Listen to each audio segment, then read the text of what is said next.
Hi అండి, welcome back to my channel Shruti thoughts and ideas. ఎలా ఉన్నారు? అందరూ బాగున్నారా? ఎలా ఉన్నారని కామెంట్ సెక్షన్ చెప్పేయండి. ఈ వీడియో వచ్చేసి పాండిచేరిలో మేము వచ్చే రోజు వీడియో అండి. అంటే 4th డే మేము రూమ్ చెక్అవుట్ చేసే రోజు వీడియో అనమాట. రూమ్ టూర్ చూపిస్తాను అని ముందు వీడియోలో చెప్పాను కదా, ఇదే రూమ్ టూర్ అనమాట. ఈ వీడియోస్ అన్నీ మా హస్బెండ్ ఫోన్లో ఉన్నాయి. సో ట్రాన్స్ఫర్ చేసుకొని ఎడిటింగ్ చేసేసరికి లేట్ అయిందనమాట. ఈరోజే నాకు ఫోన్ ఇచ్చారు, ఈరోజు ట్రాన్స్ఫర్ చేసుకొని ఈరోజే ఎడిటింగ్ చేసి ఈరోజే ఇప్పుడే అప్లోడ్ చేస్తున్నాను వీడియో. ఇది వచ్చేసి రూమ్ టూర్. మాకు వచ్చేసి రూమ్ 3500 పడింది పర్ నైట్ 1 డేకి. ఇంకా మేమైతే ఈవినింగ్ టైం వచ్చాము. రూమ్ చెక్-ఇన్కి 12 నుంచి 12 వరకు ఉంటుంది మనకి. మామూలుగా ఎక్కడైనా 12 PM to next day 12 PM వరకు ఉంటుంది. బేసిక్గా అయితే 11కే మనం చెక్అవుట్ చేయాలి. చెక్అవుట్ 1 అవర్ ముందే చేసేయమంటారు అనమాట. వాళ్ళు క్లీన్ చేసుకొని మళ్ళీ 12 PMకి వేరే వాళ్ళకి ఇస్తారు. అందుకని చెప్పి 11 AMకే మనం చెక్అవుట్ చేయాలి. ప్రైస్ వచ్చేసి 3500 పడిందండి. ఇది వచ్చేసి 4 స్టార్ హోటల్ అనమాట. One of the best hotel అని చెప్పాలి పాండిచ్చేరిలో. మనకి ఇలా రాగానే ఎంట్రీలో బిస్కెట్స్, చాక్లెట్స్ పెట్టారండి. Chocolates, biscuits, Lay's, cool drinks, fridge కూడా ఉంది, అన్నీ పెట్టారు. వాటన్నిటికీ ఛార్జ్ అనమాట. ఆ ఎల్లో స్లిప్ అదే దేనికి ఎంత అని వాళ్ళు నీట్గా మనీ రాసేసి సైన్ చేసి ఉంది అక్కడ. ఏం ఎక్కువ లేదండి. 30 రూపీస్ కుర్కురే ప్యాకెట్ అయితే 30 రూపీస్ అనే ఉంది. 50 రూపీస్ చాక్లెట్ అయితే 50 అనే ఉంది. మా పాప అయితే మేము బయట అంతా తిరిగేసి వచ్చాం కదా బీచ్లో అంతా, రాగానే కొంచెం అలిసిపోయి ఇంకా అవన్నీ తినిందనమాట. చాక్లెట్స్, బిస్కెట్స్, అందుకే అక్కడ కొంచెం ఖాళీ కనిపిస్తుంది. ముందైతే చాలా ఉన్నాయి. ఇంకా స్విమ్మింగ్ టైమింగ్స్ ఏంటి అని కనుక్కురావడానికని మా పాప అని హస్బెండ్ కిందకైతే వెళ్ళారనమాట. మనం రూమ్ సర్వీస్ మనకి తెచ్చిస్తారు, ఫుడ్ అదంతా ఇంకా మనం తీసుకోవచ్చు అనమాట. ఇక్కడ వచ్చేసి మనకి ఏసీ, సెంట్రల్ ఏసీ లాగా మనం ఆన్ ఆఫ్ చేయలేము. అంటే మనం ఆన్ ఆఫ్ చేయలేము కానీ లో హై చేసుకోవచ్చు అనమాట. ఫ్రిడ్జ్ అయితే కింద ఉంది. ఎక్కడుంది అని ఫస్ట్ చూసాము, తర్వాత ఇక్కడైతే ఉంది. మంచిగా పెట్టారనమాట. లాకర్ కూడా ఇచ్చారు. మనకి ఏమన్నా వాల్యుబుల్స్ ఉంటే దానిలో పెట్టుకోవచ్చు. చాక్లెట్స్ అవన్నీ, కూల్ డ్రింక్స్ కూడా నార్మల్ రేటే వేశారు. చాలా అంటే చాలా బాగుంది. రూమ్ అయితే మాకు బాగా నచ్చింది. ముందు రోజు అయితే మాకు కొంచెం ఇబ్బంది అయింది కానీ నెక్స్ట్ డే మాకు బాగుంది. ఇంకా ఇది నెక్స్ట్ డే మార్నింగ్ అనమాట. మేమైతే ముందు తినడానికైతే వచ్చేసాము. లేట్ అయిపోయింది. మేము ముందు రోజు బర్త్డే చేసాం కదా పాపది, ఆ రోజు వీడియో అనమాట ఇది. వచ్చేసరికి 1:30 అయిపోయినట్టుంది రూమ్కి. ఇంకా లేట్గా లేచాము. ఇంకా 10 వరకే టిఫిన్ క్లోజ్ చేసేస్తారని చెప్పేసి వచ్చాము. టిఫిన్స్ అయితే చాలా బాగున్నాయి, అన్నీ ఉన్నాయి. ఇడ్లీ, పూరి, ఉప్మా, పొంగల్ అన్నీ పెట్టారనమాట. బ్రెడ్స్ అయితే చాలా వెరైటీస్ ఉన్నాయి. అన్నీ చాలా పెట్టారు. మనం మంచిగా తీసుకోవచ్చు అనమాట. టిఫిన్ అయితే బ్రేక్ఫాస్ట్ ఇక్కడ చాలా బాగుంది. అలాగే కూల్ డ్రింక్స్ పెట్టారు, డ్రింక్స్ పెట్టారు, కాఫీ పెట్టారు, టీ పెట్టారు, ఫ్రెష్ జ్యూసెస్ పెట్టారు. పిల్లలకి బోర్న్విటా కూడా పెట్టారు, చాకోస్ పెట్టారు, అన్నీ ఎవ్రీథింగ్, ఫ్రూట్స్ పెట్టారు. ఎవ్రీథింగ్, ఏం లేదు అని చెప్పడానికి లేదు. బ్రేక్ఫాస్ట్ అయితే చాలా బాగుంది. అన్నీ ఉన్నాయి కదా, నేను ఇవి తెచ్చుకున్నాను అనమాట. మా హస్బెండ్ అంటున్నారు ఏంటి ఇవి తెచ్చుకున్నాం, అక్కడ చాలా వెరైటీస్ ఉన్నాయి కదా అని. తిందాంలే చిన్నగా అని చెప్తున్నాను. ఇంకా మేము బ్రేక్ఫాస్ట్ చేసి వచ్చిన తర్వాత ఇంక ఈరోజు అఫీషియల్గా మా పాప బర్త్డే అనమాట.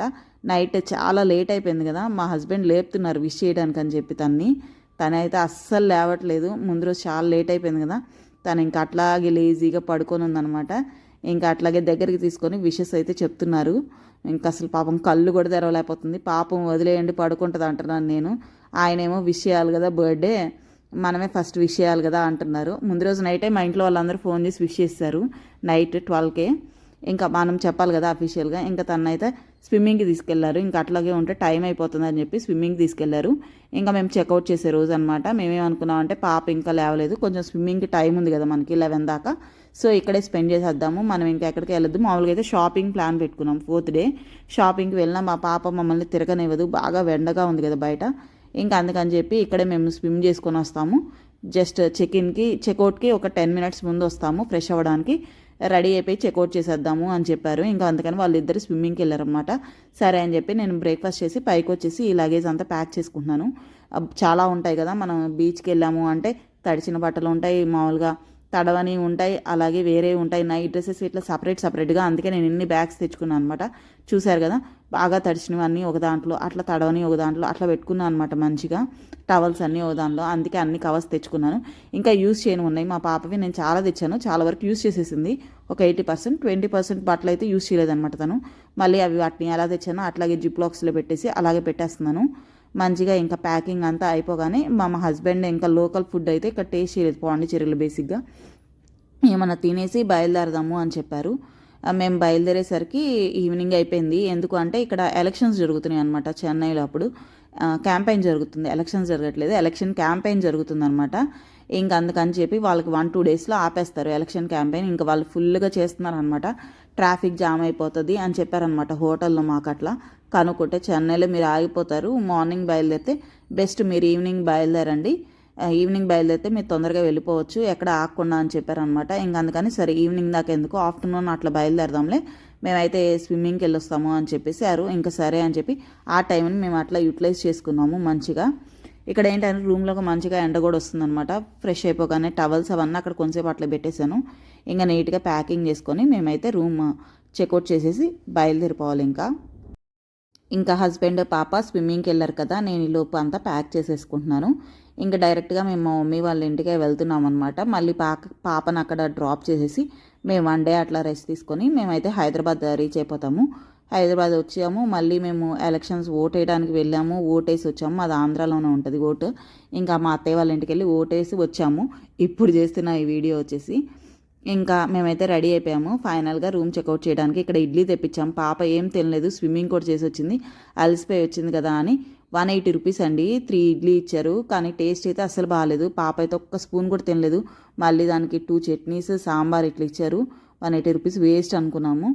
ఇంకా సరే కిందకు వచ్చేసి లోకల్ ఫుడ్ ఏమైనా తిందామని చెప్పేసి హోటల్ దగ్గర మాకు ఒక రెస్టారెంట్ కనిపించింది. ఇంకా అక్కడ లోకల్ ఫుడ్ ఉంటుంది అని చెప్తే బాగుంటుంది అని చెప్పారనమాట. ఇంకా అక్కడికి వచ్చేసి ఇక్కడ మేము లంచ్ అయితే కంప్లీట్ చేసాము. ఇంకా హడావిడి ఏం లేదు కదా, లంచ్ చేసి స్టార్ట్ అయిపోదామని లంచ్ చేసి స్టార్ట్ అయిపోయాము. ఇది వచ్చేసి మా కార్ బెడ్ అండి. మేము పోయినసారి పాప చిన్నప్పుడు తిరుపతి వెళ్ళాము ఒకసారి కార్లో, అప్పుడు ఆర్డర్ చేసుకున్నాం ఈ కార్ బెడ్. అది ఇప్పుడైతే మాకు చాలా యూస్ఫుల్ అయింది. ఇప్పుడే కాదు, మనం లాంగ్ డిస్టెన్స్కి ఎప్పుడైనా చాలా యూజ్ అవుతుంది అనమాట. పాప పొద్దున్నుంచి అలసిపోయింది కదా, ఇంకా కార్ ఎక్కగానే నిద్రపోయింది. మేము ఇంటికి midnight 2కి అయితే రీచ్ అయిపోయాము.